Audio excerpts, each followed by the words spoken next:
But I think it is about community. For me, the way that we help each other and help humanity, help our societies is together, is to open up that conversation, to become more aware of all of these topics, because they are all part of this decision you make. In today's conversation, we're going to explore what it means to guide the world's largest coaching community through a technological transformation, not by having all the answers, but by having the right conversations.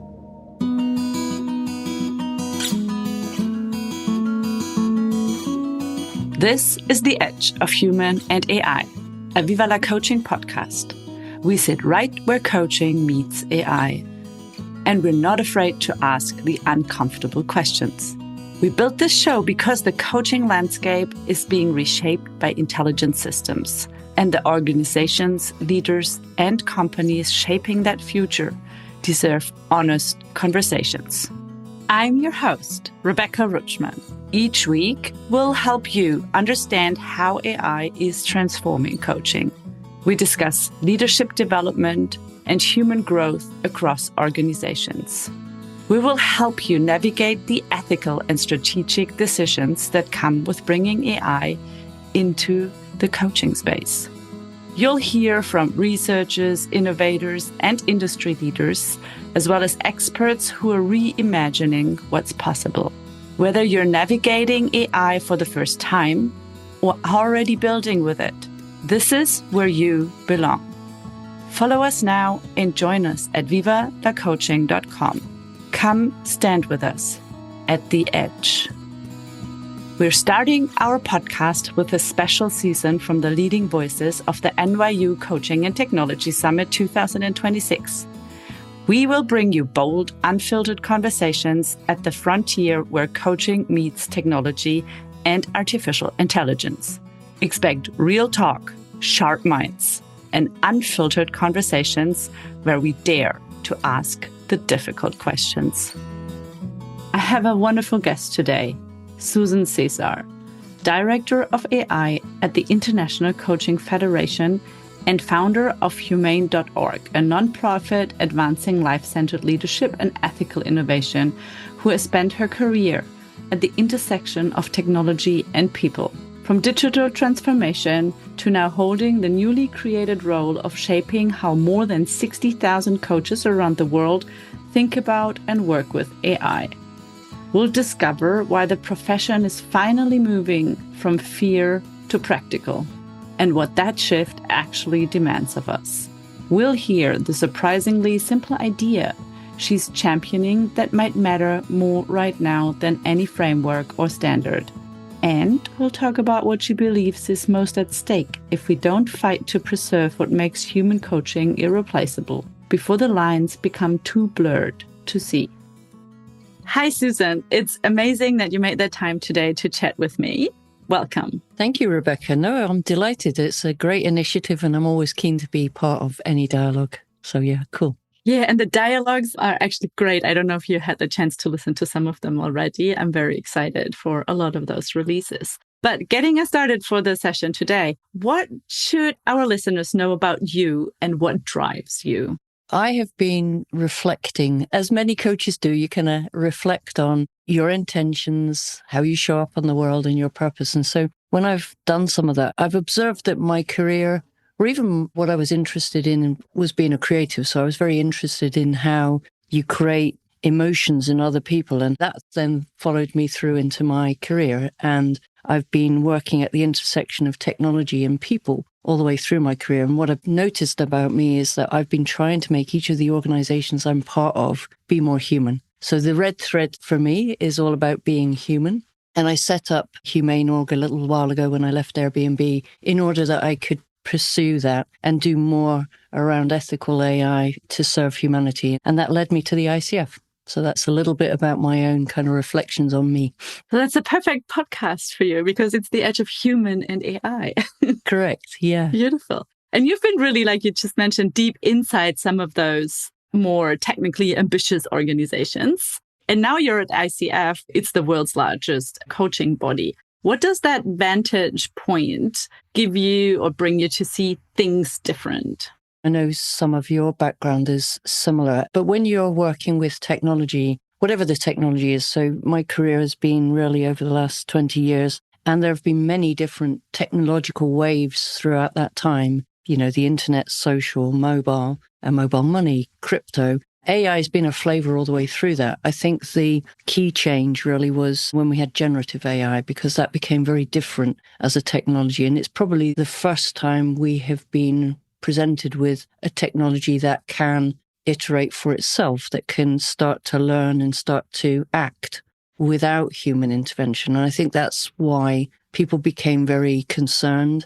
And it's also, I think, why it's become prevalent in our life and in our work, because it really can help us. It can provide lots of ways to help and support our lives and our work. But there are these concerns and the darker side of it that we need to pay attention to and provide guardrails for.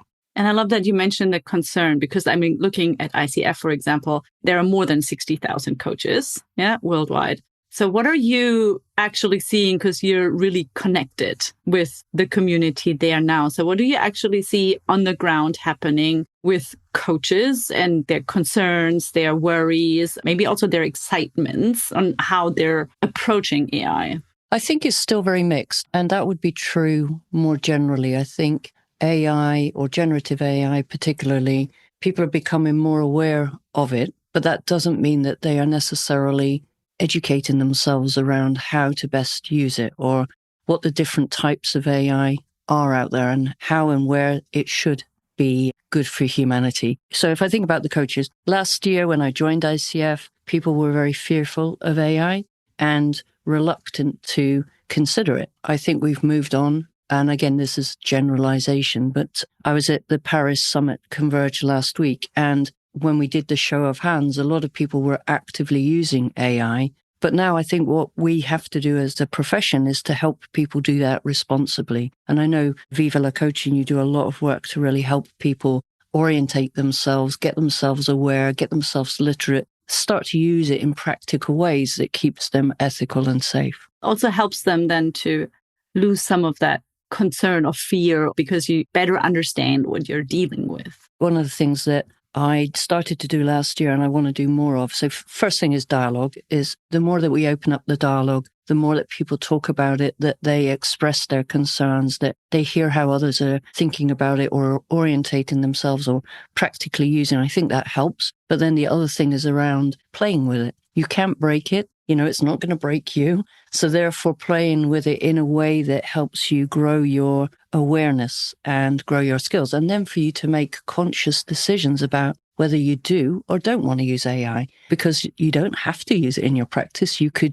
choose to make your practice all about being off grid and attract clients that also want to be off grid. That's really going to be hard in the digital age that we live in, but I could see people would start to do that and become niche in the way that they do that. But I think in the mainstream, we aren't going to be able to avoid AI. It's going to be embedded in the fabric of our lives. Yeah, and you call it a niche, and I think there were last year still a lot that really wanted to go in that niche, that there wouldn't be a niche anymore because there would be too many. But I think it is actually changing right now, which is good to see. When you think about your business or your coaching practice, however you want to articulate it, you've got to be very clear about what you stand for, what your intentions are, and attract your own tribe, people that resonates for and that they want to be connected to the type of coaching that you offer them.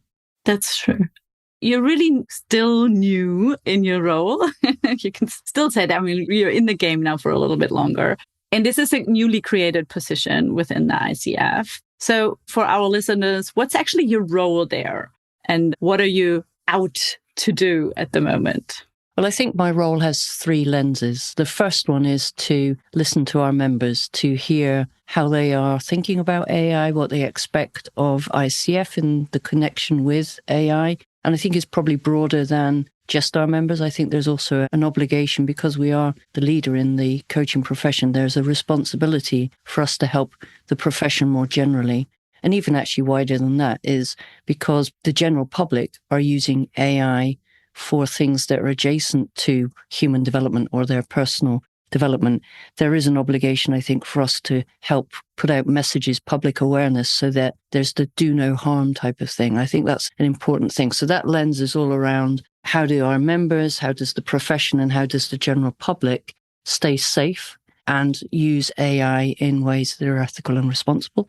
The second lens is then how we face out to the people that are developing technology in this space and to help understand how they're creating that technology and how their technology is compliant not only with the legislation that's relevant for technology, either in where they do business or where they're located, to ensure that things like data security, data storage, all of those things are expressly put into service agreements so people have transparency about how that technology is developed. And increasingly, as ICF, we will want to find ways to provide assurances. So how do we help the market differentiate between the different technologies that are out there? And how do we help you make informed choices about which of those technologies are appropriate for your specific business, whether that's a large organization buying a platform or whether it's an independent coach practice adopting AI for their own practice. It's those assurances, and we're doing that in many different ways. The third lens is then how we use AI within our own workflows. So how might ICF evolve our operating model so that we can better support coaches and our members through the experiences that they have, improve those experiences, improve satisfaction, but also make us more efficient as an organization. And that's the hard bit as well. No? So how do you stay updated with the current speed and changes in the AI and technology business? Well, I think for the three lenses that I've just talked about, really, we don't need to be on the bleeding edge of the technologies in order to properly orientate and deliver against those three lenses. But we have the two volunteer groups that we have, the ICF AI Council and the AI Coaching Coalition. And those two groups involve people that are experts in this space. And in addition to that, I have other people that we consult with regularly to understand what trends are happening in AI and how should we be thinking about them in the context of human development, and where might there be concerns or needs for us to respond to. So it's kind of like having your antenna out there, listening to all of the emerging signals, and to be very deliberate about listening to those that relate to human development so that we can then interpret that and then create some assets or act on it.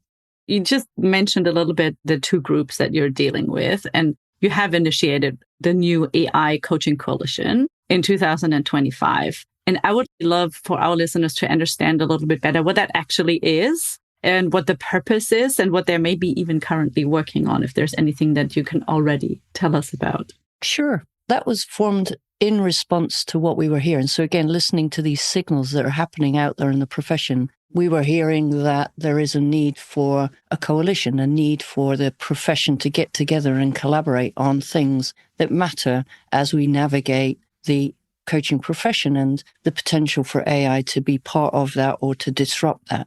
And so we put out the intent to do it and got people to apply to be members of the coalition. So they're serving for 2 years and then they'll roll off or they'll serve for another 2 years. So it's a typical kind of voluntary group. But we've got about 35 people in the group, and the intention was that it was a microcosm of the wider coaching profession. So we tried to get voices in there that are indicative of what's out there in the profession. So coach practitioners, coach educators, researchers, AI providers, legal people, so people that have a legal background or cybersecurity background, but all having coaching experience or expertise in some way, so that we could get all of those diverse perspectives together to think about the challenges, the risks, the opportunities that we face as a profession, and then together to listen to the things that matter most and then start to do something about it. So like a thought leadership or an influencer group.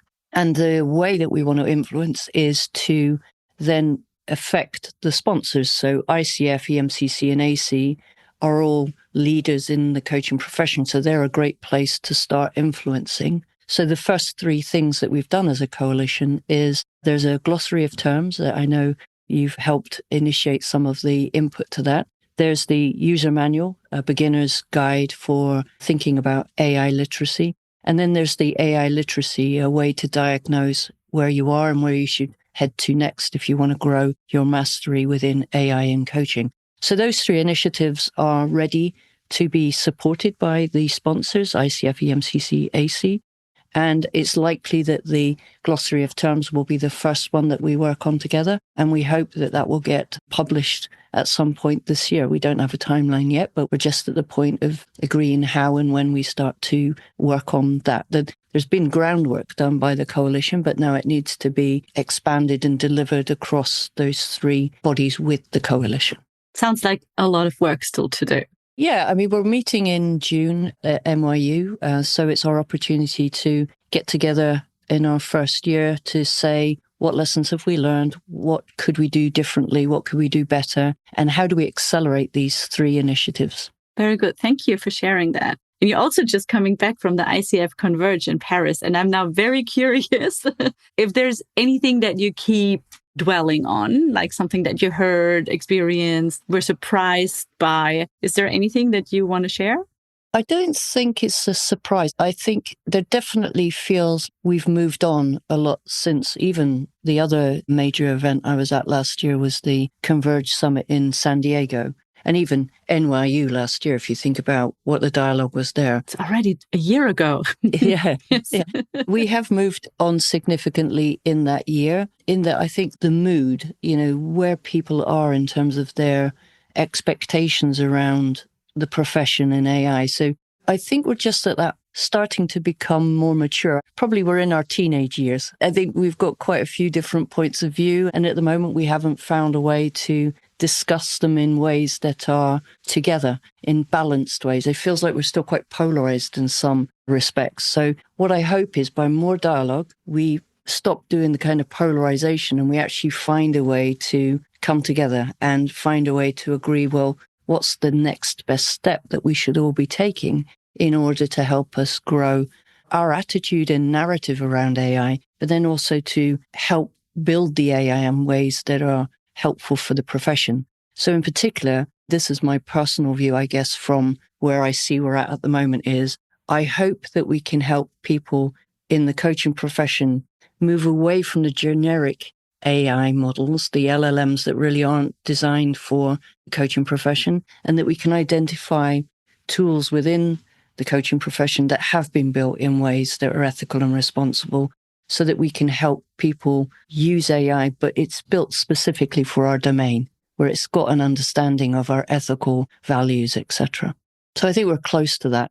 You mentioned mood. So how do you think the mood has shifted from last year fall to now May? I think there's less fear, and I think now it's more about practical. People want to get practical, right? They want to know which are the tools that I should play with? How do I play with it in ways that are helpful? How do I ensure I stay safe? What should I be doing to help my client have awareness and that they stay safe? ICF has created an acceptable use guidelines, which is a good resource to help you answer some of those questions. And we're also opening up the dialogue. We're creating an ICF Engage page for AI. In the coalition, we have a LinkedIn page. And I think these are the places where you can be part of the dialogue. So lean in, get involved, start helping yourself create awareness and education and understanding around these topics, and then seek out training that is specific to the coaching profession. And I know like Viva La Coaching, you have a lot of really good assets and resources and trainings potential that people can go through a pathway to help them feel like they've got practical use of AI within the context of coaching. Thank you. Where would people get more information like you just mentioned? You can share something here or we can put it in the show notes. Well, I think if you are curious about what ICF has to offer in this space, our website has a section called Coaching and Technology. And in there, there's a whole range of resources that you can tap into. Again, on the ICF website, there's a research portal, which is a good resource to find out any research that relates to these topics if you want to go deeper on any particular area to get yourself informed and aware. And I think that with both the ICF Engage and with the Coalition LinkedIn page, we'll be putting more and more resources there over the coming months. So it's just going to be an always on thing now. And actually, I also know EMCC and AC, they have really good resources in their digital spaces. So those are good places to go and watch webinars, download assets, all of those things. And if they want to become part of the conversation? I think the way to be part of the conversation is through social media. So on the Coalition LinkedIn page, if you're in ICF, then the Engage page, those will all have social posts that we can then enter the dialogue about. But if there's more that we should be doing, we're interested. So if there's something that's missing, let us know. Maybe we can do that session at the NYU conference and invite people to one of the breakout rooms to have that conversation with us. So I'd be really happy about that. And actually, yeah, to that point, the other thing that I've been advocating for is for people to create their own AI circles. So if you are part of a chapter or you're part of a volunteer group, or even if you just know a few coaches within your network, find a way to meet regularly to just share your stories around how you're using AI, what you're learning, what you're surprised by, what you're worried about, and then reach out if there are ways that you need help and support. The associations are obviously a good place to get that, but if you can't find what you need through them, let them know so that we can help provide the needs and expectations that you have. And it's sometimes very nice to meet with circles that you know, or in your local chapters or in your country or with some other organizations. At least helps, I find, to discuss it with others. You don't need to always have the super experts in the room, but have, like you said, the conversations, because there's tension, and through tension, we come to better solutions because we look at both sides and we see what's good and what's not. I mean, that's how ethical use kind of like emerges, by having two different perspectives and seeing what kind of values and morals we'll take out of that. Yeah. This is thinking outside the box a bit, but when I was learning filmmaking and script writing, we used to watch films together and then discuss the film after we watched it, to dissect the film, if you like, to say, well, what did we learn from that? So I'm wondering if you create these little AI huddles or AI circles amongst your own community, maybe you could watch a webinar together that's out there in public domain and then discuss it. What are the takeaways? I mean, coaches are great at doing those kinds of things. So what are we learning? What's emerging, etc.? So that might be a good experiment. I love that. Yeah. Maybe we can share some links to, I mean, they can listen to all the podcast episodes and then discuss them, for example, as well. Absolutely. Yeah. I mean, there's a lot of materials, and now you also recorded a few videos that you then posted also on the ICF. I think it was on the YouTube page. Yeah, YouTube is so the general public can get there. But again, it was part of this widening out the dialogue. So I interviewed 33 leaders from across the profession. Wow. It's called By the Fireside. It's on YouTube. If you Google it, you'll find it. But there are 33 different people sharing their perspective about AI within coaching. They're all from different points of view: educators, coach practitioners, AI providers, people that are worried about cybersecurity or the legal aspects. So there's a whole range of views there for you to consider what you think about it. Sounds like a binge watch session. Yeah. Get your popcorn. 33 is a lot. Yeah, I'm kind of like, wow. I'm down now on 10 interviews, and I know it's quite a lot to record and a lot of work to do that. You've also led the development of the AI coaching frameworks and standards within the ICF. And I'd be really curious and ask that question. What was the hardest line you had to draw? The place where the conversation maybe got difficult? I have to say, I wasn't directly involved because I hadn't joined ICF at that time. So Joel really led that group. And we had a group of people. So we had David, Nikki, Olivier, Matt. Have I missed anybody out? I probably have. I know that they took a long time to really think through the implications because it was new. That was about 4 years ago, I think, that group got together and started to think about it. So generative AI was relatively new, but they really had to think about what are the implications when you're building technology. And so if I think about that now, I don't think things like that stay static. It's important that the standards are continually evaluated. And if they need to change, it's how might we change them? And I would like to think that we can find a way to do that digitally. So is there a software version of the standards that could make it easier for people to then validate either their technology or if they're going to buy technology against them? So I think we're in that space at the moment. But for sure, they've really helped us frame the use of AI within coaching. So there's two kind of categories. One is how people might use AI to help their clients in between sessions, role plays, summarization, reflections, those types of things. And then a category of how AI might help and support the coach. either around the coaching sessions, or if they are going to invite into the coaching sessions, how might they do that in ways that ensures they've got consent, transparency, that there's rigor around privacy and data security, etc. So all of that is within the guidelines. And there's a Q&A document that you can look at on our website again. And if you want to provide these resources, I can give you the PDFs or the links so you can share it with anybody that's listening. Just the links would be great. So we can share, because people are always interested to look at it and learn more. You're also working on a strategic plan that really has AI woven through it for the ICF. Because, I mean, we know that everybody is looking to the bodies as well for guidance, for some support, because, I mean, like everyone in the industry is overwhelmed. I think everybody on a global level is overwhelmed at the moment with what's happening. Nobody really knows what the direction might be. Can you maybe let us know a little bit about what people might be able to maybe not expect, but hope for, that's maybe supporting them in the next few years to come?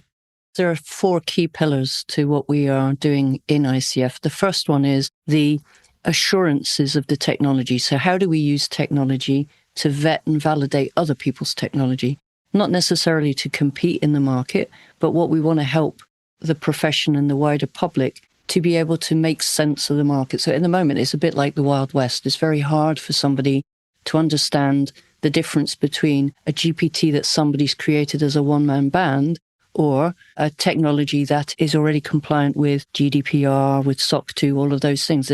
People find it hard to differentiate between what's out there. So our role in ICF is to vet and validate those technologies and then to present them in ways that help people make selections that are appropriate for them. So it's kind of like a marketplace idea. So that's one of the ideas that we are actively working on and providing those levels of assurance within that.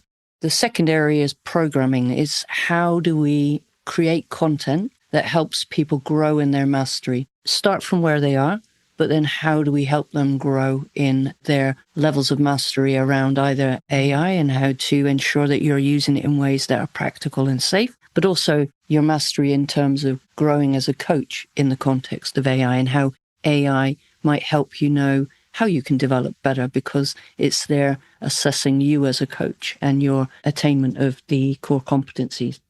The third area is products. So we may create products that either help ICF internally become more effective and efficient. So an example of that is we're currently building out a marketing intake AI assistant to help our marketing team. And there will be other examples of that.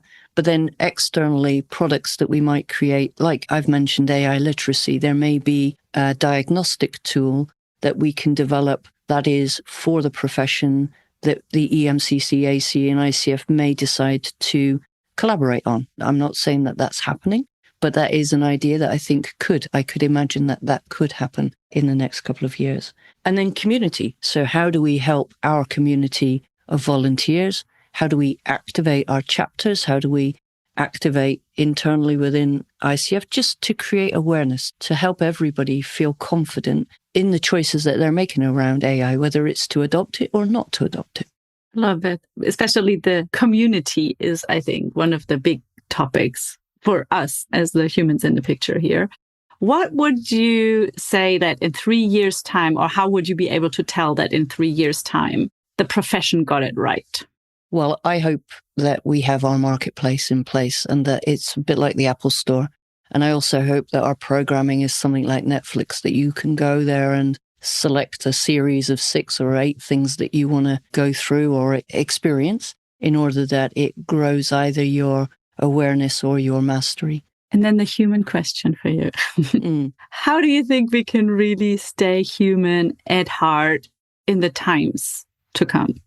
The views that we've been sharing, I guess, recently in Paris, etc., is that AI is not a coach. And I think the core competencies, when you read them as a human, it's hard to see how technology could replicate them. It could synthesize and it could, but it's a different experience to being with a human and the resonance that you get from sitting with even something like this where we're on Zoom. I can still see that you are responding to me in a way that is emotional. You know, it's about embodiment. It's about that lived experience. It's that shared humanity. I hope we don't lose that. And I think that it's in all our interests that we work together so that we protect that. Because I think as AI becomes more sophisticated, it's going to be hard for people to differentiate. The lines will start to be, or the experiences will become blurred. And so therefore, I think it's important that we have language that helps us differentiate between what is AI and what is human, and that we have language that supports that. And we have very different ways of perceiving AI experiences versus the human experiences. So differentiated in some ways. That's what I'm hoping that we can influence. I know you said that now a few times, that AI coach is not a coach. The discussion is still going on what coaching really is. Even the ICF is shifting in its approach of deterministic versus non-deterministic approaches, etc. I think there's still a lot of discussions to have. When we look at, for example, the AI coaching side, or whatever you want to then call it, maybe we'll find a new name for it at some point, or we will find a new name for what we humans are doing. I know we had a few discussions on that I don't also feel that we need, or we should even compare like humans with the AI. I think there's something adjacent happening there. And when I also observed what was happening, when I just went to the IOC conference as well, even really great human coaches don't really do anything by the book. They're very flexible and agile in their approaches and really help the client. So how can we ensure that whatever happens in the future stays really client-centric and not like what we think as coaches, but what actually helps the client? Because they won't care if we think it's coaching or not. They go onto ChatGPT if it helps them, or onto Claude now, like the majority of people in the US now raise their hands around Claude usage. And they will go there, and if it helps them, for them, it might be a coach, or they will consider this to be a coach in their personal understanding. So how can we ensure that we in the coaching industry also stay more grounded into what really supports the client? The good thing about AI, there are many good things about AI. So our stance is not anti-AI, because AI has value. And I think where AI is being used with a client and there's no other human involved, it's really important that we understand how that AI is developed and how it supports ethical practice and how it keeps people safe. So the build of that technology is where our focus should be, is how do we build it in ways that we protect those people that have access to it, because maybe there is no other access to a coaching-like experience. And so it's important that whatever experience they have is safe and does provide them with value. So AI can not only open up access, but it also helps us calibrate. So if we determine what safe is, we can then use AI to help us understand if it's performant at that level or not, and what the guardrails might be. So again, it's very helpful in terms of that. I think then we can start to develop insights around how do people get value out of these experiences, and how do people develop? We know what human development is, but how might AI help us see that in a more like an always on or a 24/7? We can start to understand those experiences at scale. And that's really helpful for us as a profession to then understand in the wider context of human development, how is AI helping and supporting that development? And then when we think about AI in the context of using it with a coach, how is it helping that coach grow in their own mastery? And how are we ensuring that there's a consistent level of performance, if you like, in order that we remain client focused? So as you say, everything we're doing, whether it's AI or whether it's a coach, should be around focusing on the client to help that client attain their potential, make the next step, see their life in different ways so that they grow and develop as humans. And how has your perspective around AI shifted in the last year with the current developments in AI? Everything is taking over on that left and your right. My perspective has shifted quite a lot, I think, from being maybe a lot more positive in the past about what AI coaches can do.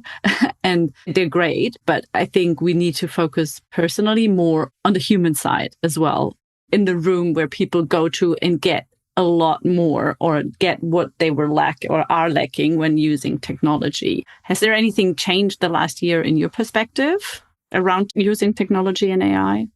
Yeah, I mean, I think it's very similar to yours. I have worked at the intersection of human and technology all my career. And I guess As I said at the beginning of the podcast, my concern is around the nature of this technological change, is that it has the potential to scale and affect humanity in ways that could not be helpful. So I am doubling down on the ethical aspects of it. And I think also if you look at the power that is behind these organizations, they are not accountable. They are in it for the money. They are developing their products and their technology in ways to grow commercially. And that may not mean that they think about the guardrails, the slowing down to make it more appropriate for humans, et cetera, et cetera. So I think anybody that's working in the human development space, coaching and L&D and all of those things, we need to dial up the ethics. We need to be more vocal about the ethical impact and humanity. And even wider than that, personally, I care about the planet. And I know a lot of our community does. And so it's about humanity, but it's also about the ethical aspects for our planet and things like the data farms, the whole kind of capabilities around that and the negative impact. It is negative at the moment. I believe that we as humanity will find ways to solve that, but it is in our interest to find a way to protect our home. So it's not only about protecting us, it's protecting the planet that we live in. And it's so interesting, now coming out of Corona and then the energy crisis around the Ukraine war, we all had to save energy, and they're building these massive plants, consuming so much energy to build these AI systems that it's sometimes mind-blowing. I still have that little solar panel from the times here on my balcony. So in case that the energy is cut off or whatever. And I think there's a whole other dimension that is totally worth looking at for the future. This is a bit of a wild idea, but when you think about the cost of AI for humanity, for the planet, when you're doing things with AI where you're asking for a recipe or a trip, that kind of feels like the balance of what your output is versus the cost to the planet. It doesn't feel like that's fair. But we're not going to stop people doing what they do with AI because it's already on your phones, it's everywhere. And so people are doing a lot of fun things with it. But if we can help educate people on what the cost of it, a bit like flights years ago, people used to fly and not worry about the carbon impact of that. But I think now AI usage, we should have some sort of balance around the impact to the planet from that. Maybe that's a great idea, even by the ICF to provide something that can track on which effect AI has on your sustainability when you use it around your coaching engagements and things like that. Probably people aren't aware of token usage. So when you're using AI, you're using tokens. They probably aren't aware of that. But yeah, I think that's a dialogue that we certainly could open up, see how people feel about that. And then, yes, there are always technical ways for us to solve for that type of thing. And if you want a calculator that helps you understand the impact of AI on your life, on the life around you, your community, your society, I'm sure that's something we could co-create. Yeah, I tested a few things, but it's really difficult to find something that's really working. And I think as a tip from my side is always that, do you really need to create videos? And what are they really helpful for with AI or even images? Text takes up a lot less tokens than any image generation. Every time I create avatars, I try to not now generate 4, but only 1 at a time. I used to do 4 at a time. And I'm like, I don't really need that. Or the amount of videos that are generated now with AI is also something that I find sometimes to really need it. Is this just for fun to send something to our friends or post on social media? I think there's a lot of thoughts that we can put into this as well. But that's, I think, a discussion that has to be going on in parallel. And I love that you mentioned the word tokens as something that people have to get used to a lot more, that everything they do with AI is token, like paid in tokens, is tokenized. And we can think about that too, no? How can we use less tokens and be a little bit more sustainable, but still use the technology in a more sustainable way? The word that's coming up for me there is consciousness. So it's being very mindful and aware so that the choices that you're making are consistent with your own values and values of the profession, perhaps. I know these are big topics now, and I don't think the listeners here can solve any of them on their own. But is there something that you would share with our listeners, something that they could think about next, or maybe do or get informed by, that helps to contribute to the whole big picture? It's difficult because people are going to be starting from many different points of view, but I think it is about community. For me, the way that we help each other and help humanity, help our societies is together, is to open up that conversation, to become more aware of all of these topics, because they are all part of this decision you make. So if you're going to use an AI, or if you're using AI for a particular activity, just be mindful of the value that that creates for you, but the impact that it has in a wider context. And I love the community aspect. And this is just, for me, like a perfect way to start ending the session. But is there anything that you would love to share before we have to unfortunately end the session that we might have missed, or something you would love to add? Well, I think engaging with the podcasts that you've done, so all of the episodes that you are recording, I think those are valuable resources to help people start orientate themselves, or even get deeper. If they're already in the topic, it helps you go deeper. And we are all in this community, so we are listening. If there are things that you think we should be hearing or doing, let us know. All of us are all open to input. Thank you. And let me know how many messages you get after the release of this podcast episode on LinkedIn. Okay. Thank you so much. Thank you, Rebecca. I loved the conversation, everything about it. And I see you in New York. Yeah, and thank you for everything that you do and have been doing for many years. Thank you. I feel privileged to be part of this process. Thanks. Thank you. Susan said something that shifted how I think about all of this. She said, don't wait for the guidelines. Don't wait for the bodies or the frameworks or the perfect tools.